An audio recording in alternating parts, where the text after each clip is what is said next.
Bienvenue, imprudent mortel. Et oui, je sais. Oh. Qu'est-ce que c'est que tout ça?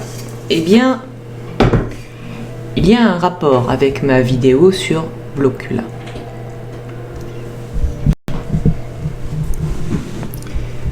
Vous voyez dans les contes cruels, pour voir ce que je veux dire. Cette tenue est tout simplement la tenue traditionnelle des sorcières de Pâques, ainsi que leur, disons, oui, que leurs accessoires. Voilà. Donc pour en savoir plus, je vous invite à voir la vidéo de la semaine précédente. Et maintenant, débutons avec vrai ou faux. La dernière fois, j'avais évoqué cette fameuse chorale de 15 personnes qui avaient échappé à une mort certaine quand leur église avait explosé, et tous par une série de retards et de coïncidences. D'après vous, était-ce vrai ou faux? Eh bien, c'est difficile à dire. Exactement la moitié des gens pensent que c'est vrai et les autres faux sur Instagram. Et dans les commentaires, j'ai eu légèrement plus de vrai que de faux. Alors disons que la moitié d'entre vous a raison. C'est-à-dire que c'est vrai. Cette histoire s'est déroulée le 1er mars 1950 dans la ville de Béatrice, au Nebraska. Le révérend et sa femme étaient messieurs et madame Walter Klempel. Leur fille s'appelait Marilyn Ruth. Et c'était eux donc qui étaient retardés par la chute de la crème glacée sur la robe de la petite. La pianiste qui n'avait plus à se réveiller, c'était Marilyn Paul et sa mère donc Mrs. Paul. La lycéenne passionnée par son émission de radio était Lucille Jones et sa voisine Dorothy Wood. Les deux sœurs dont la voiture ne démarrait pas s'appelaient Royena et Sadie Est. Leur amie Ladonna Vandergrift était la lycéenne qui n'avait pas à finir son devoir de géométrie.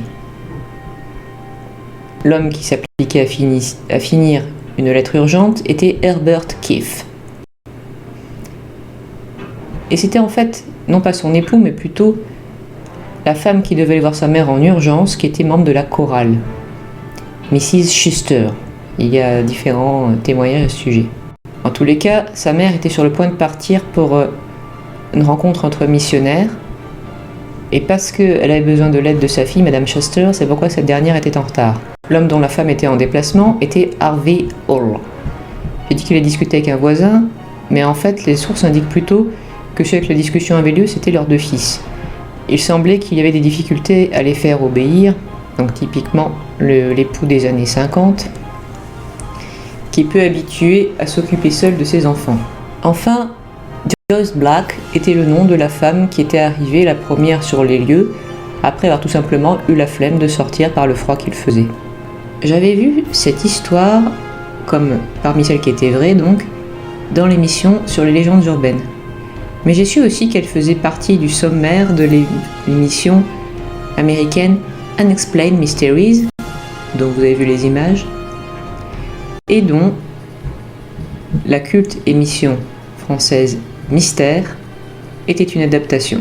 Cette série de coïncidences reste en effet jusqu'à aujourd'hui un mystère inexpliqué, même si le pasteur, en constatant ce qui était arrivé, avait enjoint les choristes à réciter une prière de remerciement, car il est certain qu'un miracle a épargné leur vie.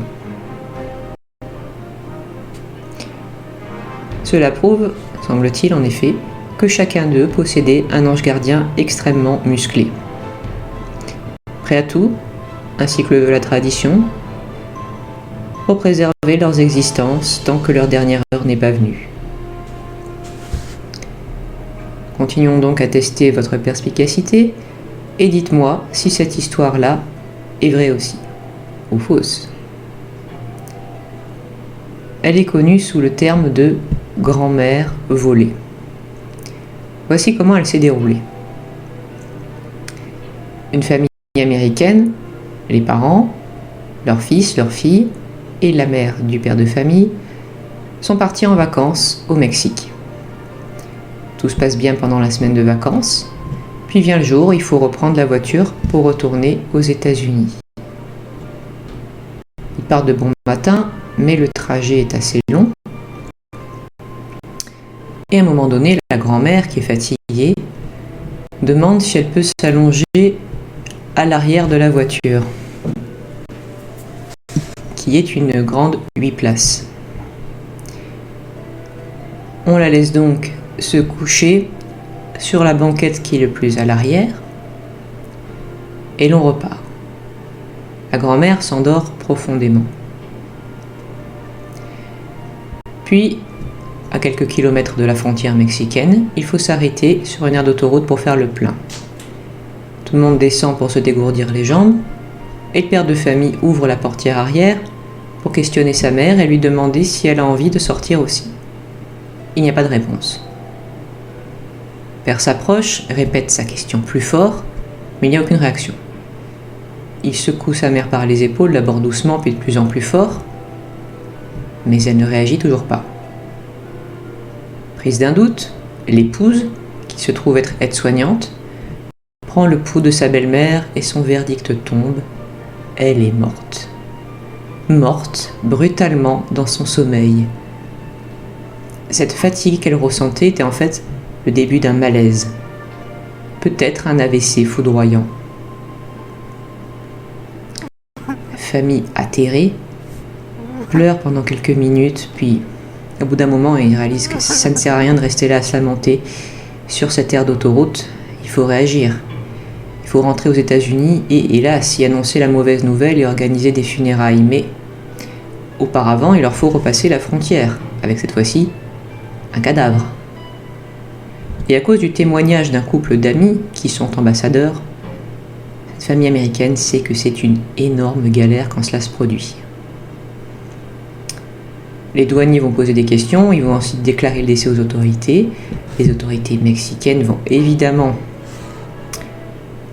faire une autopsie, essayer de voir ce qui s'est passé, si c'est bien une mort naturelle, patati patata, remplir des papiers, enfin bref. La procédure de déclarer un décès à l'étranger prend au moins une semaine.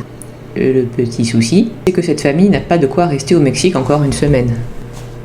L'hôtel a déjà été payé, la chambre rendue, bref, c'est impossible d'en prendre un autre. Donc, que faire? Après avoir un peu hésité, mes parents se disent, bon, après tout, la frontière n'est pas encore trop loin.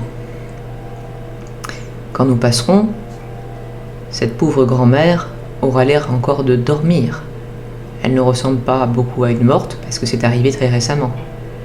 Si ça se trouve, les douaniers ne vont rien soupçonner et penser qu'effectivement, elle dort. Et ils nous laisseront passer sans trop faire de complications administratives, un peu comme à l'aller d'ailleurs. Il y a juste un problème, c'est les deux enfants. Ils sont bien sûr extrêmement choqués par ce qui vient de se produire. Ils n'avaient jamais vu de mort avant et puis, surtout, ils ignoraient qu'on pouvait mourir aussi subitement. Ça leur fait une peur monstre. Tellement peur qu'ils refusent catégoriquement d'être assis à côté du cadavre.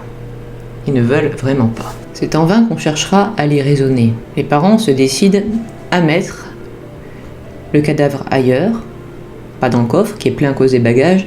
Tout ce qui reste, c'est la galerie, sur le toit. Tant pis.